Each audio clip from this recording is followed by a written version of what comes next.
Empire.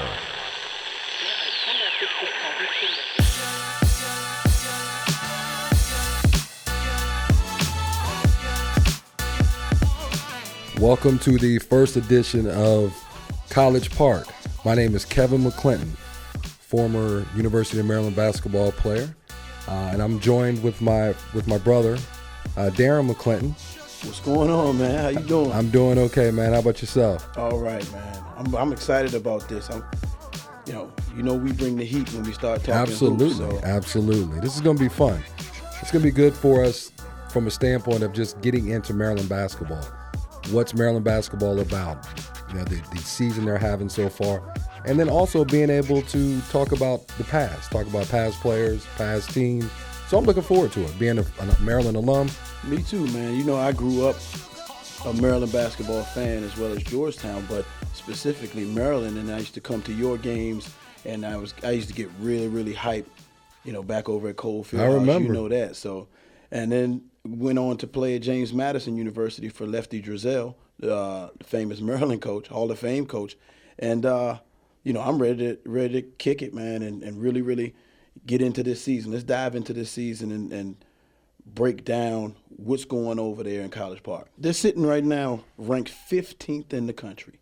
They climbed up 2 spots. They were 17th, and they're on a 3-game winning streak, just won 2 on the road. Yeah. They're a little inconsistent, in my opinion. They're up and down, and let's get into what is going on the road. They're 11-0 on the road and 2-4. I mean, 11-0 at home. 11-0 at home 2-4 on the road. Yeah. So, as we all know, March Madness happens at neutral sites. So they're going to have to become more consistent. They're going to have to shoot the ball better. The inside-outside combination of Cowan and Sticks Smith is really coming into its own. Sticks has been playing lights out lately. Yeah. He leads them in three-point percentage at 43%. That's one thing, and I personally deal with Anthony Cowan. He's one of the guys that I help train and work out. Yeah. And, we're constantly talking about, the mental approach to the game and getting him to be the leader that I know he is. And, he's been making a valiant effort of getting Sticks more involved. Yeah. And Sticks is stepping his game outside the arc, and I think he's an inside-outside dual threat, and he's turning himself into a very nice prospect. I think what he's doing is Sticks is taking on the responsibility. I think at the beginning he was allowing himself to try to fit in and pick his spots where he would be be aggressive and attack. But now I think he's taking it upon himself to say, I got to be the man. Right. I have to help Anthony. We're struggling, especially in the half court. They struggle in the half court. But I think what he's doing is he's taking on that responsibility of saying, I need to make my mark on this team. And he's doing that. And I think it's great for Maryland because they need somebody outside of Anthony Cowan. Wiggins has been up and down. Ayala's been up and down, and they need somebody to step up, and Sticks is doing a great job of doing that. Hopefully he can continue to do it. You're right, but because we just need to see.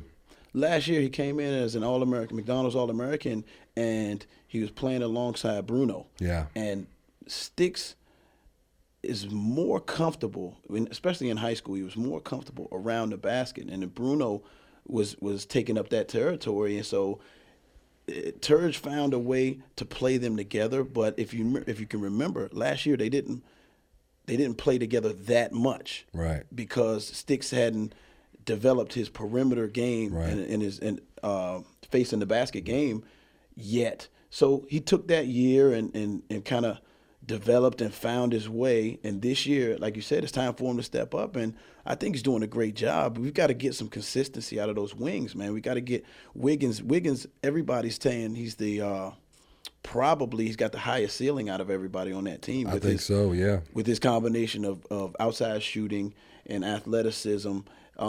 He's had some Sports Center type plays this year, a couple follow-up dunks. He's very, very athletic. But we've got to get the shooting percentage up. You got Anthony shooting 37% from the field, 32 from three. You got Wiggins shooting 36% from the field and 33 from three.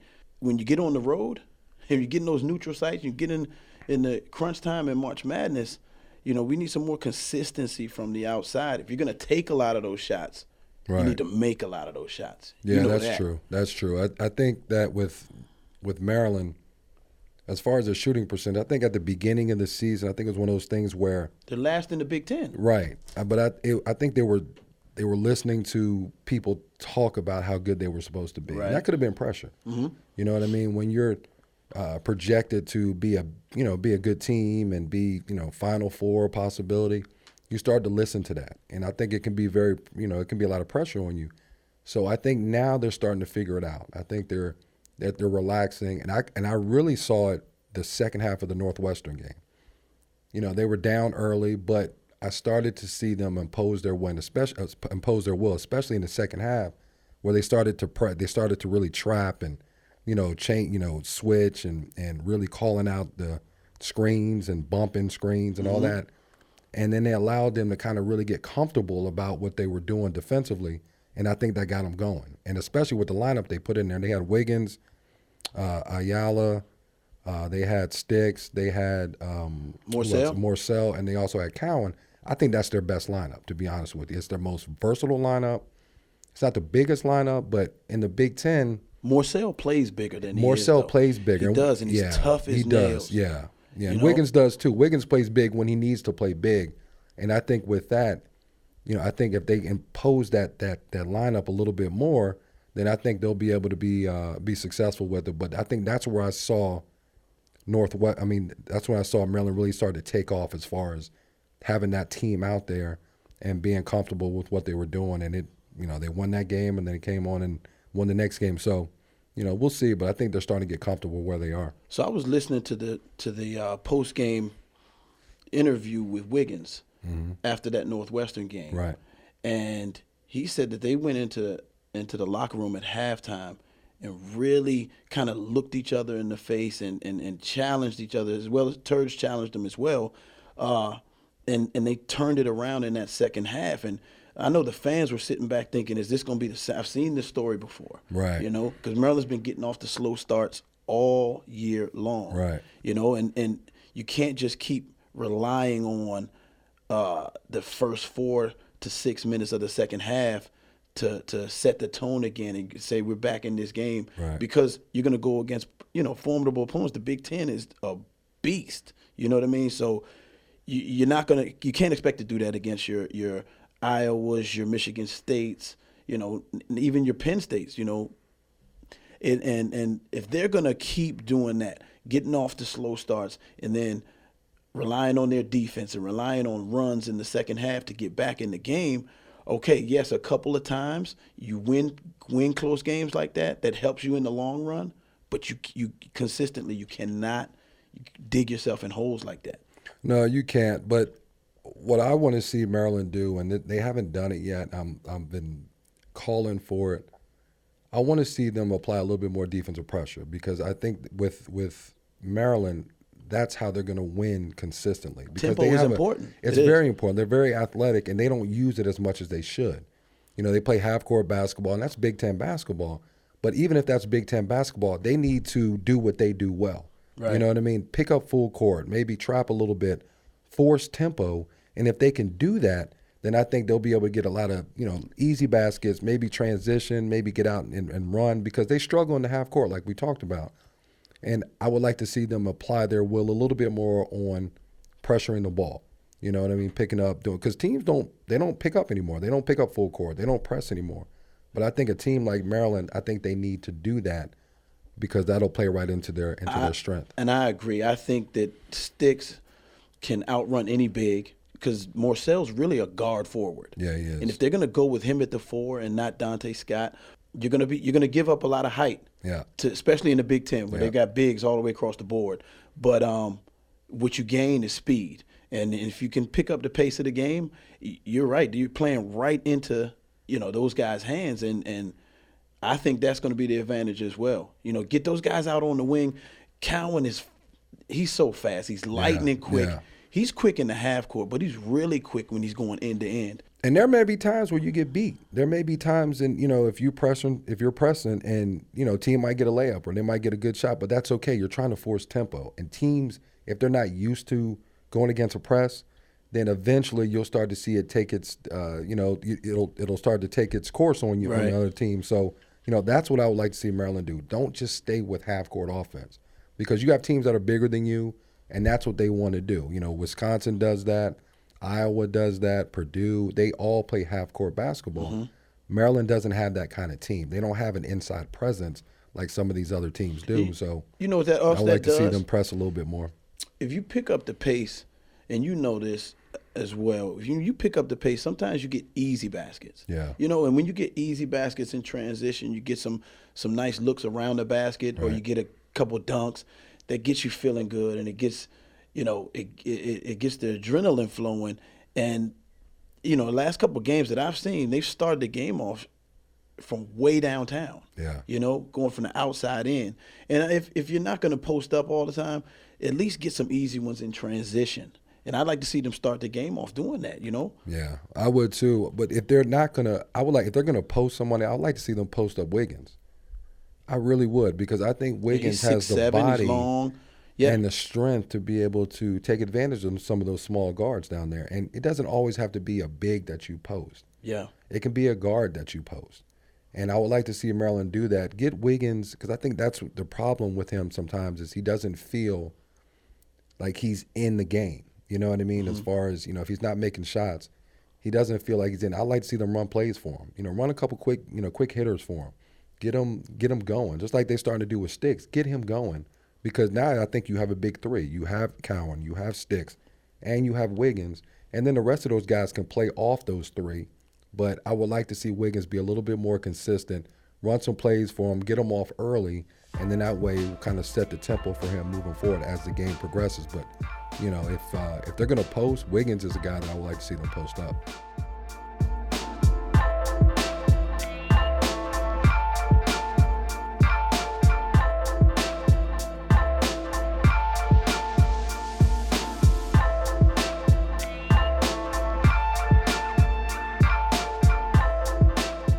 What do you think about Ayala, man? Is this a sophomore jinx, or is it because he's now on, he's in his second year now, he's more on other teams' radar and the scouting report, or is it just a slump, because he's got to step it up. Last year he was very, very solid from outside. He shot about 43% for the season.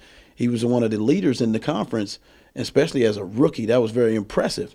So I know, Maryland Nation is expecting, a repeat performance in his sophomore year, and he's been a little up and down, but more so on the downside this season. He still plays hard, and I do like that about him. He's got good size, and he's a smart player. He's a very cerebral player. Yeah. I just like to see a little more production out of him on the offensive end. I think he's lost a little bit of confidence, and I think every player at some point goes through that where they lose some confidence in themselves. And so I would like to see somebody like Anthony go up to him and talk to him, and maybe he's done it. Maybe Turge has talked to him. But I think he needs that support from his teammates, because your teammates know when you're struggling, and they know kind of what it does to you as a player.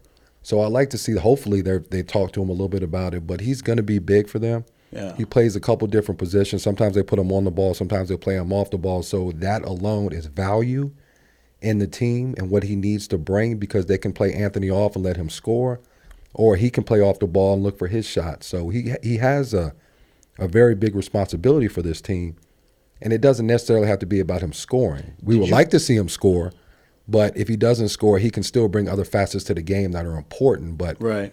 I think it's just a confidence thing with him, and I think he just needs to, as long as they're winning, it's a lot easier to be struggling, because now you're not looked upon to be, all right, we need to get these points out of you. If you're winning and you're struggling, then it's easier for you to work your way out of it eventually, and hopefully that'll be what he does in these next couple of games. But they need him. Did you ever hit a rough patch like that when you were playing? Oh, yeah. Yeah? Yeah. Did Wiz, get in your ear? Did he stay in your ear? I know y'all were close, man.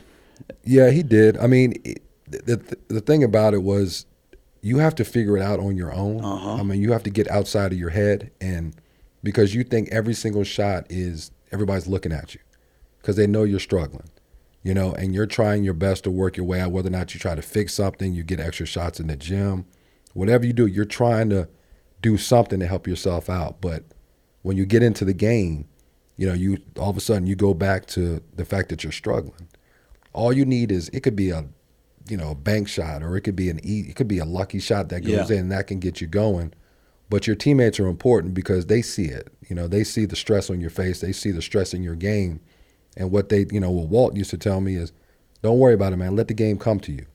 Allow yourself to do the other things that you do well, and eventually, that part of your game will come back. But I remember I talked to him. I talked to Cedric Lewis. I've talked to, Evers Burns. So a lot of players, when they see you struggling and they know you're trying hard as I don't know what to really work your way out of it, it's always good to have that support. And so hopefully Eric is getting that support from his teammates, but because they know the value he brings and how important he is to that team. So I'm sure somebody's been in his ear.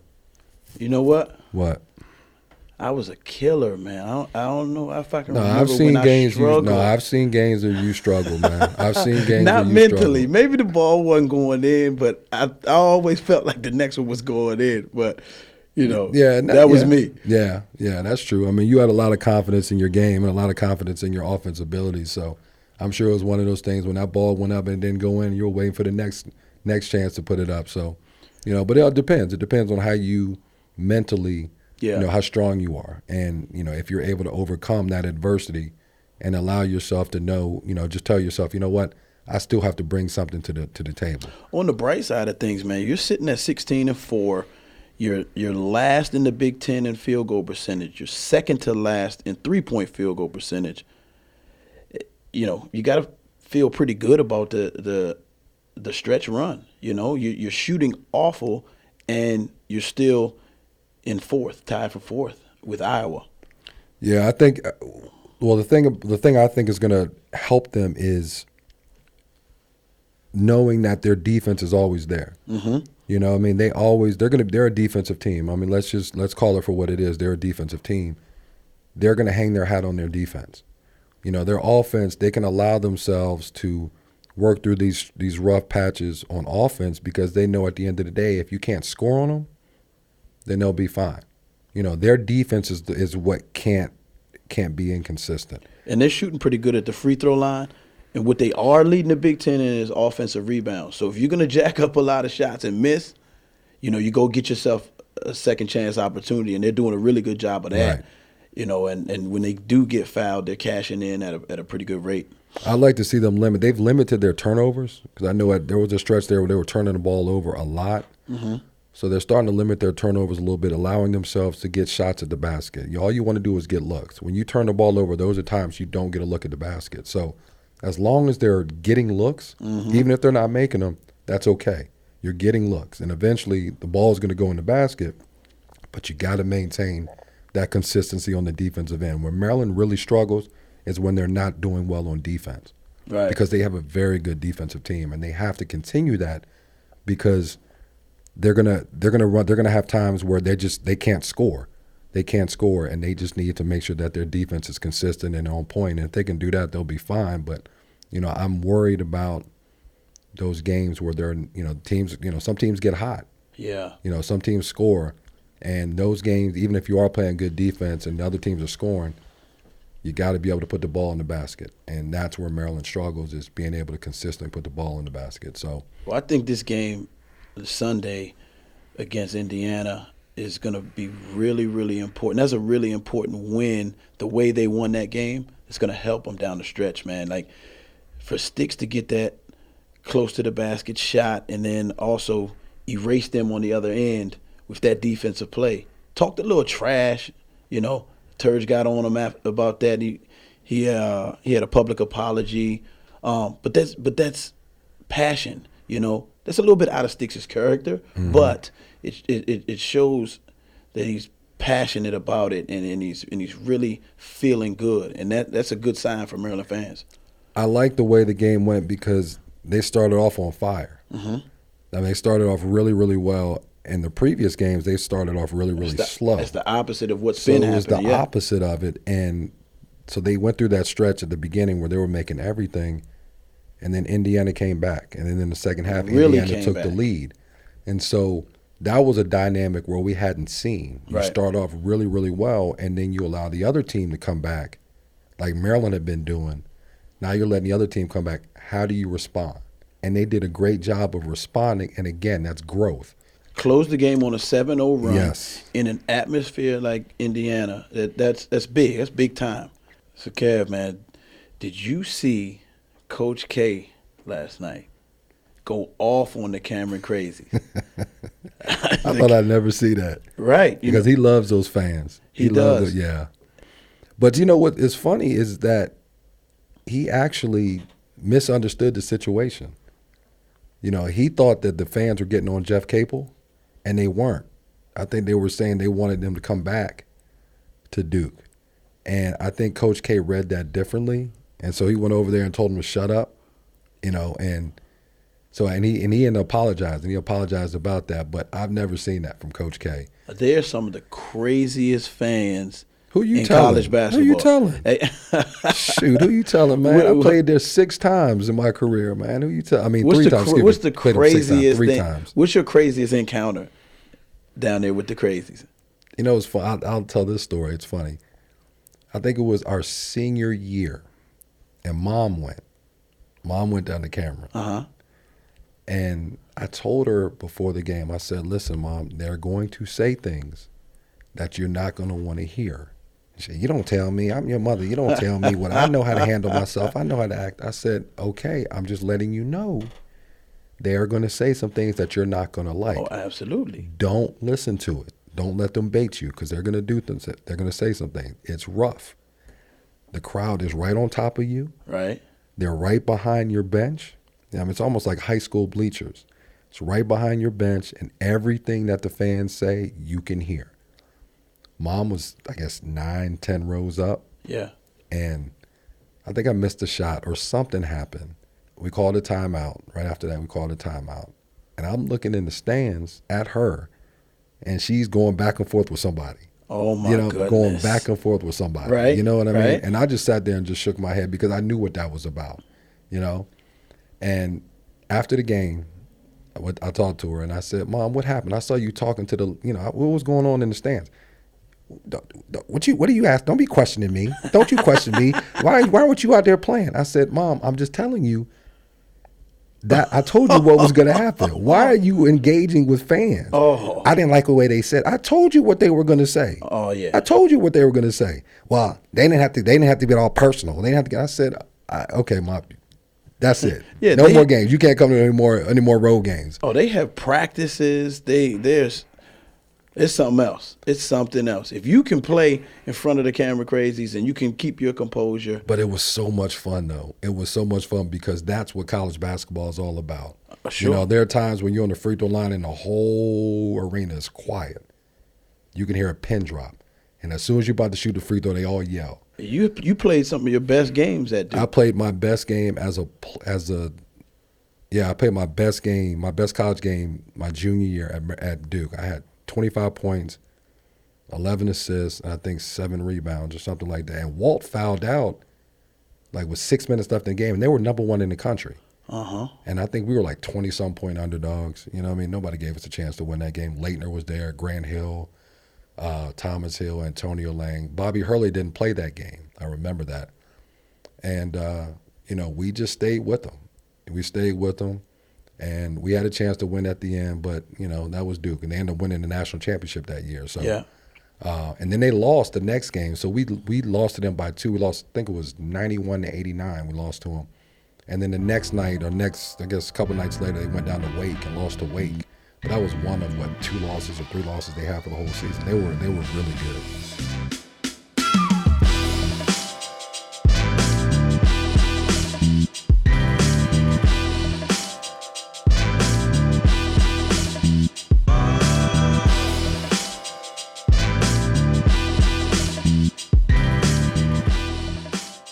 So we had a tragedy on Sunday. The beam. The beam. It was devastating, man.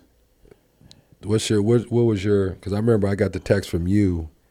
You know, you sent me the text, the link about Kobe, and at first, I couldn't believe it because we just remembered the night before he was, congratulating LeBron on passing him, and it's so shocking.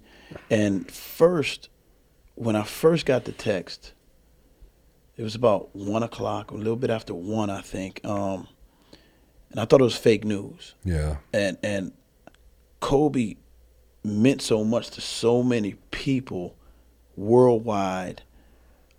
He along with Michael Jordan were the motivating, driving factors of what made me play the game of basketball so hard and so intense. It's my attention to detail comes from those two guys. Right. And you it's kind of like an artist, man. When you got like a great artist, if that artist dies, then you start to appreciate his work, his or her work, and you start to like the value of their paintings or their material goes up. Yeah. And now, after his death, people are starting to have testimonies, stories of greatness, of how Kobe influenced them, or their last or best moment with Kobe. And it's so many ways that he influenced people, so many ways that he inspired people. It's just incredible. I saw a post where in the Philippines they did a mural on an outdoor court in the middle of an apartment complex of Kobe and Gigi and Gianna. It's beautifully done, but that's in the Philippines. The whole basketball league in Ireland, they're taking a minute of silence before every game this week. I'll tell you, the thing that got to me was the transition he was making from playing basketball to his life now. Mm-hmm. And, you see him watching games, smiling. He's with his daughter. You could tell he was in a happy place. You could tell that he was very, very excited about what the future was going to bring for him. You could tell he was at peace. He didn't have to be the Mamba anymore. He could be Kobe Bryant the dad, Kobe Bryant the coach. And I think for me, that's what stands out the most, is because you didn't see Kobe smile a lot when he played. Obviously not, because he was a competitor and he wanted to rip your heart out. But you saw a lot of that, and I think that's the most tragic part of this whole situation, is that he was evolving into somebody totally different as far as what he wanted to do. He wanted to be involved in women's sports. He wanted his daughter to be able to have some of the opportunities that he had. You saw him training her, coaching her. And I think that's what I get out of it, is he was becoming Kobe Bryant as opposed to the Mamba. Now, the Mamba mentality is something that will never die. And he passed it on, because she was dubbed Mambacita. Mambacita. And he used to always brag. He said she had it. She had that drive, because his older daughter played volleyball, right? And then the younger two, they haven't figured it out yet. But right. He said that she had it, and he could tell, right, that she was going to be something special. Kobe is this generation's Michael Jordan. Yeah. And I talked a little bit earlier about his influence on society, but every parent and every coach wants to instill Kobe's qualities in their players, in their kids, right, like the work ethic, the attention to detail, the dedication to your craft, whatever it is. I heard somebody call in on my ride to work, and I heard somebody call in and said that Kobe was their favorite player, but they weren't an athlete like that, not a high level athlete, but he wanted to live the rest of his life in corporate America with the Mamba mentality. He said he was going to attack every day the way Kobe attacked his days. The way he was going to approach every meeting with Kobe's mentality. You know what I mean? So it's like it's going to affect so many people, and I think it's going to inspire the way he lived, the way he approached the game of basketball, and the way he approached being a dad and being a parent. It's going to affect people. In his passing, it's going to make now people are concentrating on his body of work while he was living, and while he was still alive, I think a lot of his fan base would just marvel at how great he was on the court. The 81-point game, the 10 straight games of 40 plus. Yeah. All those accolades and all those records that he broke, and how he was chasing Michael Jordan's excellence. You marvel at that as a fan, but you don't take the time to look at the work that was put in to get to that point. And now that he's passed, now people are starting to have testimony. I came into the gym. It was a rookie. I forget his name. It was a rookie. Was with the Lakers, and he came into the game. He came into the arena, and he wanted to get some shots up, and it was about 5:30 in the morning. He was trying to get ahead of the game, and Kobe had already been in there for an hour and a half. It's things like that, Yeah. and now he's talking about that experience with Kobe Bryant. Another guy talked about he went in the weight room, and everybody was lifting weights except for Shaq and Kobe, and he went over to Shaq and he said, "Hey, Shaq, man, why you ain't lifting? What's going on?" Right. And Shaq said, "Hold on." He put about 3 or 4 plates on each side and just popped 20 reps. Right. And he was like, and slammed it down. Said, "This is why I'm not lifting." Then he went to Kobe and was like, "What's up, Kobe? Why you not lifting?" Kobe said, "I've been finished. I did that Right. 4 o'clock this morning." Right. What's funny is when Kobe got into the league, how people were kind of turned off by him. I guess they called it an arrogance. Cocky kid from Philly. Yeah. Right. I think athletes call it an athletic arrogance. And, when you hear about the greatest player of all time, Kobe's name is never mentioned. It's either Michael Jordan or LeBron James. And I think the reason for that is because when Michael was leaving and Kobe was, kind of coming into his own, people saw Kobe's game or Michael's game in Kobe, Kobe's game in Michael. And I think we already have a Michael Jordan, and this kid's coming on trying to emulate his game. And I think that turned people off because there's only one Mike. Mm-hmm. And Kobe emulating his game, I hurt him because they didn't want to see another Mike. They'd already seen the original, they didn't want to see the sequel. And I think that's why people were turned off by Kobe, because his game was so much like Mike's, whereas LeBron's game is totally different. LeBron doesn't play like Mike. Mm-hmm. So I think the contrast in styles is what opens it up for who's the best.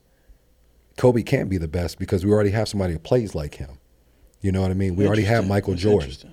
And I think that was, to my opinion, as to why people were so hesitant to accept Kobe for what he is. He has a little piece that he does. It's called Attention to Detail, right? With Kobe Bryant. Mm-hmm. And I remember DeMar DeRozan.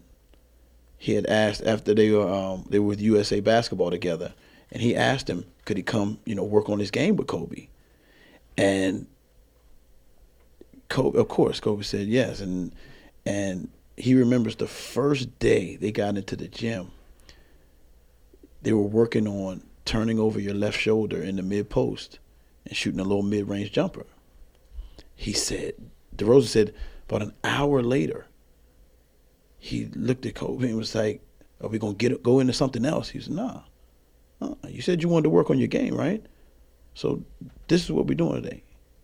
So it's like his strive for perfection, an hour of the same move, and that was Kobe. Kobe was 2 o'clock in the morning working on fades for long periods of time.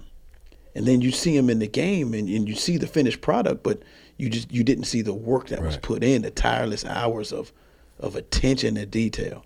One story, that was Kobe Bryant. One story, Wayne Pratt, Kevin Durant's father, told me this. We were talking about it yesterday, as a matter of fact. Because I asked him, I said, how's Kevin taking this? He said he's taking it really hard because he worked out with Kobe. And one of the drills they did, this is before they even practiced, you had to make 500 shots from 5 spots. You had to make 500. That's 2,500 shots that you have to make before you even start practicing. And then after that, you come back later on that day, 5 in the morning, you're doing this. You come back later on that day, and you have to do the same thing. So that's what, 5,000 shots that you have to make, not shoot. You have to make. I heard another story yesterday. Dwayne Wade was telling a story where Miami, when LeBron was in Miami with Dwayne Wade, and they played the Lakers, and apparently Dwayne Wade was hitting Kobe. Every time Kobe was shooting, he was hitting him on his arm, and the ref wasn't calling it. And Kobe was complaining about it. And Derek Fisher said that after the game, Kobe took one of the assistant coaches or what have you, stayed, and this is in Miami, stayed after the game in the arena, in Miami's arena, and had the assistant coach hit him on his arm every time he shot the ball. Because if they weren't going to call it, then he had to find a way to make him pay. So every single time he went to shoot the ball, he'd have the assistant coach hit him on his arm. Wow. Dwayne Wade and LeBron saw this. They're working out in Miami in their arena, and that made LeBron and Dwayne Wade work. Because now you got an opposing player in your arena working, we got to go work. So not only did that inspire LeBron and Dwayne, but that also Kobe was trying to fix something or trying to work on something that he might need to conquer. He might need. So to have somebody just hit you on your arm while you're shooting the ball, that's Kobe Bryant.